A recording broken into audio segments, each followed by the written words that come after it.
राष्ट्रहिताचा बुलंद आवाज, राष्ट्रप्रथम news. Sir, आज या ठिकाणी आपण बघतोय की ज्या पद्धतीनं अवैध पद्धतीनं मंत्र्यांबरोबर येणाऱ्या अनेक लोकांवर चाप लावलेला आहे, त्यांना या ठिकाणी जो आहे तो स्ट्रिक्टली बॉम्ब केलेला आहे। काय सांगाल, एकूणच मोठ्या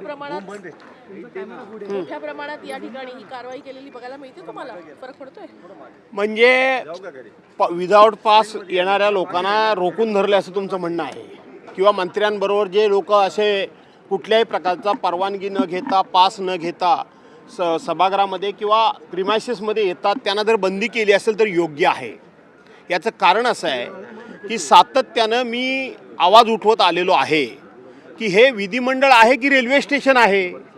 रेल्वे स्टेशनमध्ये जेवढी गर्दी नाही तेवढी विधिमंडळाच्या आवारामध्ये गर्दी मुंबई असेल ना तर नागपूरला दिसते। आणि मी त्यावेळेला असं म्हणालो होतो की एखादी दुर्घटना, अप्रिय घटना घडली की याला कुठेतरी आळा बसेल। आणि मागच्या अधिवेशनमध्ये आपण बघितलं की आमदारांमध्ये, 2 आमदारांच्या कार्यकर्त्यांमध्ये त्या ठिकाणी थोडक्यावर हे थांबलं म्हणून ठीक झालं।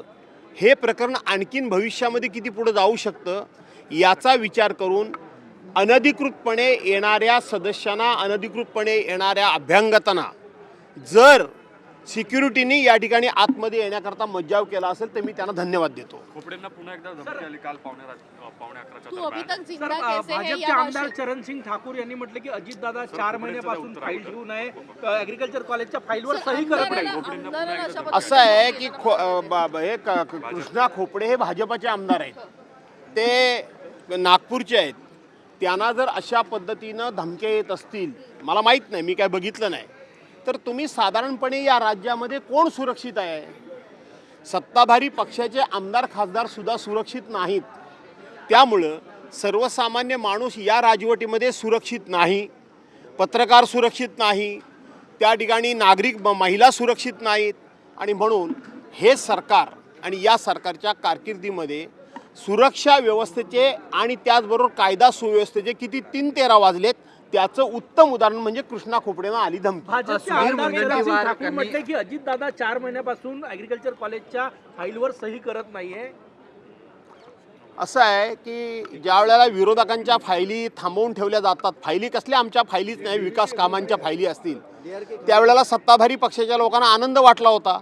आता हळूहळू ही सुई जर त्यांच्याकडे वळली असेल तर बरं झालं। काल सुधीर मुनगंटीवार असे म्हटलेले आहेत की आम्ही ज्यावेळेला पूर्णपणे बहुमतात येऊ, भाजप ज्यावेळेला पूर्णपणे बहुमतात येईल त्यावेळेला वेगळा विदर्भ जो आहे हा केला जाईल किंवा त्या दृष्टीनं विचार केला जाईल। बावनकुळेंनी सुद्धा असंच विधान 2 दिवसापूर्वी केलं होतं। असं आहे की 2014 पूर्वी भारतीय जनता पार्टीचं वेगळ्या विदर्भामधलं काय काय मत होतं, श्रीहरी अणेमपासून सगळे जरा रेकॉर्ड काढून बघा बाळानो।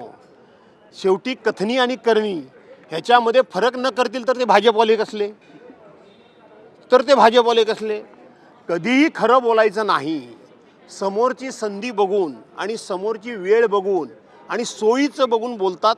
त्यामुळं ते काय त्यावेळेला काय सांगत होते, आमचं सरकार येऊ दे, सरकार नव्हतं आलं। आज 2014 पासून कोणाचं सरकार आहे? त्यांचंच सरकार आहे। परंतु वेगळा विदर्भ वगैरे काही नाही, सत्तेकरता सगळ्या गोष्टी खोटं बोलणं हे त्यांचं काम।